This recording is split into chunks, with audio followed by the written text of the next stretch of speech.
பயிர் சாகுபடி பரப்பினை அதிகரித்து உணவு தானிய உற்பத்தியினை உயர்த்திட சிறப்பு தொகுப்பு திட்டம்.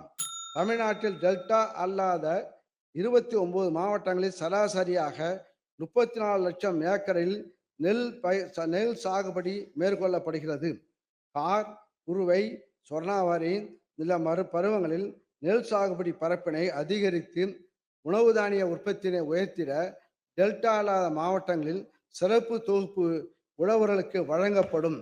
நெல் இயந்திர நடவு மானியம், தரமான சான்று பெற்ற விதைகள் உள்ளிட்டவற்றுக்கு ரூபாய் 102 கோடி நிதி ஒதுக்கீடு செய்யப்படும்.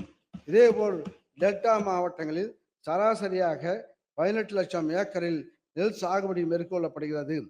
குறுவை பருவத்தில் நெல் சாகுபடி பரப்பினை அதிகரித்து உணவு தானிய உற்பத்தியினை உயர்த்திட டெல்டா மாவட்டத்தில் சிறப்பு தொகுப்பு உழவர்களுக்கு வழங்கப்படும்.